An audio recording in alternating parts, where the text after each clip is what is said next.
हर हर महादेव दोस्तों, जय श्री केदार। आज है 11 अगस्त 2023 और रविवार है और आज ऐसा लग रहा है केदारनाथ धाम में मानो छुट्टी का दिन हो, क्योंकि श्रद्धालुओं की संख्या बहुत ही कम है।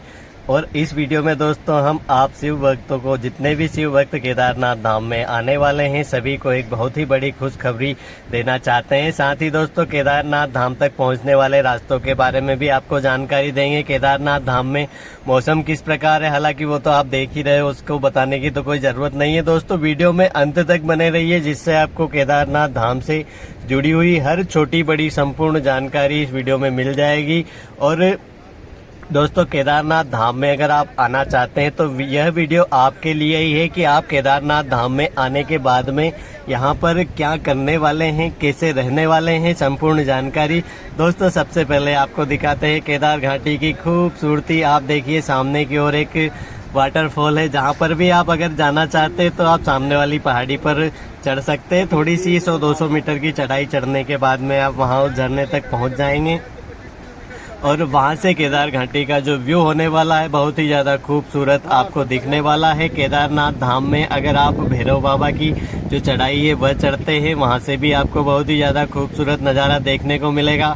और पीछे जो सामने वाली पहाड़ी है वहां से भी। तो हम आपको इस बार बाबा भैरवनाथ के दर्शनों के लिए ले जाना चाहते हैं। हम आपको आज बाबा भैरवनाथ के दर्शन भी करवाएंगे और साथ ही आपको बताएंगे कि इस पहाड़ी पर जैसे ही आप चढ़ते जाएंगे तो यहाँ से आपको किस प्रकार से केदार वैली का जो खूबसूरत नज़ारा है वह दिखने वाला है। और यहाँ पर आकर आपको क्या करना चाहिए यह भी हम आपको बताएंगे दोस्तों, क्योंकि केदारनाथ धाम पे रोज रोज नहीं आ सकते आप लोग। कभी कभी अनायास ही केदारनाथ धाम तक महादेव की कृपा से ही पहुंचा जाता है। वैसे तो बहुत सारे लोग सोचते हैं पर पहुंचते वही हैं जिन्हें महादेव के जो बुलावा आता है उसके बाद में ही आप पहुंच पाते हैं। तो दोस्तों केदारनाथ धाम में अगर आप आए तो यहाँ की जो खूबसूरत जगह है उनमें आप कुछ समय अपने लिए, अपने आप को कुछ शांति के लिए यहाँ पे समय जरूर दीजिए, कुछ समय यहाँ पर जरूर रुकिए। और हम तो यह कहेंगे कि आप कम से कम पूरा एक दिन तो आपको यहाँ पे रुकना ही चाहिए, क्योंकि यहाँ की जो खूबसूरती है वह यहाँ का जो बिताया हुआ एक दिन है आपके घर बिताए हुए 1000 दिनों के बराबर। यहाँ पे आपको एक दिन में ही इतनी शांति और आनंद का अनुभव होगा। दोस्तों ये जो छोटा सा वाटरफॉल है यहाँ से दिखाई दे रहा है, बस ये पानी यहीं से निकल कर आ रहा है और इसी पहाड़ी से ये पानी निकलता है। यहाँ आते आते इसकी इतनी संख्या हो जाती है और इसका पानी इतना मीठा, इतना स्वादिष्ट है कि जिसके सामने कोई भी आरओ वाटर प्यूरीफायर कुछ लगते नहीं है। यह औषधि वाला पानी है। और एक तरफ केदार घाटी का यह खूबसूरत नज़ारा और दूसरी तरफ लहराती हुई हमारे श्री रामचंद्र जी की धर्म ध्वजा। इसे देखकर आपके मुख से अनायास ही जय श्री राम निकल जाएगा। तो श्री राम रामेति रामेति रमे रामे मनोरमे सहस्त्र नाम तत्तुल्यम श्री राम नाम वरानने। दोस्तों इस शब्द का अर्थ ही यही है कि सभी नामों के बराबर एक ही श्री राम का जो नाम है, सहस्त्र नामों के तुलना में एक ही श्री राम का नाम सबसे बड़ा है। तो एक तरफ प्रभु श्री राम और दूसरी तरफ भगवान श्री केदार आपको अगर नज़र आ जाए तो फिर क्या कहने हैं। और दोस्तों केदारनाथ धाम से जुड़ी हुई एक और महत्वपूर्ण जानकारी आपको देना चाहता हूं कि महादेव के जो 12 ज्योतिर्लिंग है उनमें से 11वें नंबर पर श्री केदारनाथ का ज्योतिर्लिंग आता है। और महादेव के जो जितने भी अवतार हुए हैं उनमें से 11वें रुद्र अवतार हमारे भगवान हनुमान जी सोटाधारी है। तो दोस्तों अगर आप केदारनाथ धाम में आकर महादेव के दर्शन ही कर लेते हैं तो बजरंग बली की कृपा तो आपको अनायास ही मिल जाती है। आप केदारनाथ धाम में आकर केदारनाथ बाबा के दर्शन ही कर लेते हैं तो बजरंग बली आप पर तो वैसे ही प्रसन्न हो जाएंगे और यहाँ पर आपको राम लला के भी दर्शन हो जाएंगे।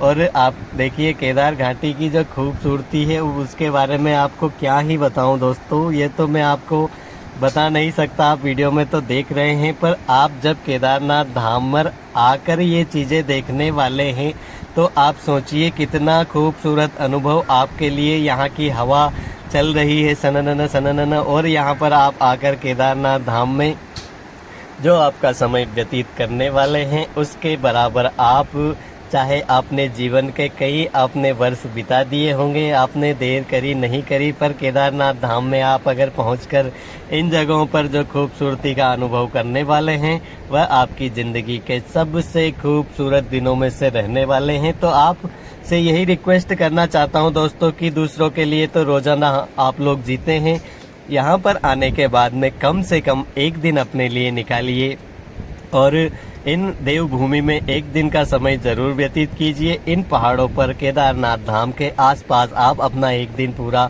बिताइए। तो एक ये जो दिन रहने वाला है आपका, आपकी ज़िंदगी के बिताए हुए पूरे दिनों के बराबर आपको जो आनंद आज तक नहीं मिला होगा, वह आनंद आपको एक ही दिन में मिलने वाला है। क्योंकि यह जो देवभूमि है, इसके कण कण में महादेव विराजते हैं और पता नहीं किस रूप में आकर आपसे महादेव मिल जाए, मिले न मिले, आपको दिखे न दिखे, पर जो महादेव की कृपा है आपको यहाँ से अपने घर जाने के बाद में महादेव की कृपा जरूर दिखाई देने लगेगी। अगर आप सच्चे मन से केदारनाथ धाम में आकर महादेव के दर्शन करते हैं तो महादेव की कृपा तो आपको मिलनी ही मिलनी है। क्योंकि हमारे महादेव बहुत भोले हैं और अपने सभी भक्तों पर कृपा बरसाने वाले हैं। तो आप केदारनाथ धाम में आकर इन खूबसूरत वादियों में भी रह पाएंगे, महादेव के जो भक्ति है उसे भी कर पाएंगे। और यहाँ पर जो बिताया हुआ आप एक ही दिन बिताइए, ज़्यादा आपके पास टाइम नहीं है दोस्तों। अगर आप केदारनाथ धाम में आते हैं, रास्ते में कई रास्ते वगैरह टूट जाते हैं, वहाँ पर आप फंस जाते हैं, वहाँ पर आपको कुछ घंटे या एक दिन का समय ज़बरदस्ती फंसने के बाद में आपको मजबूरी में रुकना पड़ता है। तो मैं तो आपसे ये कह रहा हूँ कि आप यहाँ पर आकर अपनी खुशी से एक दिन रुकिए। केदारनाथ धाम में जो आपका बिताया हुआ एक दिन होगा, आपके जीवन के बिताए हुए, अब कितनी बार बोलूँ यार, समझ जाइए। केदारनाथ धाम में आइए और यहाँ के नज़ारों के साथ में महादेव की कृपा प्राप्त करिए। दोस्तों, खूबसूरती में खोकर आपको जो मुख्य जानकारी देना चाहता था वो तो मैं भूल ही गया। दोस्तों, केदारनाथ धाम में आने वाले भक्तों के लिए जो सबसे बड़ी खुशी की बात है वो यह है कि केदारनाथ धाम में जो पिछले दिनों रास्ते टूट गए थे, उन सभी रास्तों को फिर से रिपेयर कर दिया गया है। और जितने भी यात्री गुप्त काशी वगैरह में फंसे हुए थे, उन सबको केदारनाथ धाम की तरफ रवाना कर दिया गया है। तो कुछ ही घंटों में केदार घाटी फिर से हरी भरी भक्तजनों से हरी भरी हो जाएगी। और केदारनाथ धाम में जो अभी आपको सुनापन दिखाई दे रहा है, वह भक्तजनों से बिल्कुल ही बहुत ही ज़्यादा खूबसूरत आपको दिखाई देने वाला है। तो आइए आप बाबा भैरवनाथ के दर्शन करवाते हैं आपको। दोस्तों, यहाँ बाबा केदार के मंदिर से सिर्फ 500-600 मीटर की ही चढ़ाई चढ़ने के बाद में हम बाबा भैरवनाथ के दर्शन, बाबा भैरवनाथ के मंदिर में पहुँच जाते हैं। तो आज बाबा भैरवनाथ का श्रृंगार स्नान हो रहा है, आइए आपको दर्शन करवाते हैं बाबा भैरवनाथ के। और दोस्तों, बाबा भैरवनाथ के दर्शन का सबसे बड़ा महत्व इसलिए भी है कि जब 6 महीने के बाद में बाबा केदार के कपाट खोले जाते हैं, उससे पहले सर्वप्रथम बाबा यहाँ के जो क्षेत्रपाल बाबा भैरवनाथ भगवान है, उनकी पूजा आरती होती है। उसके बाद में बाबा केदार के कपाट खोलते हैं। तो आप महादेव के दर्शन के बाद में बाबा भैरवनाथ के दर्शन जरूर करिए।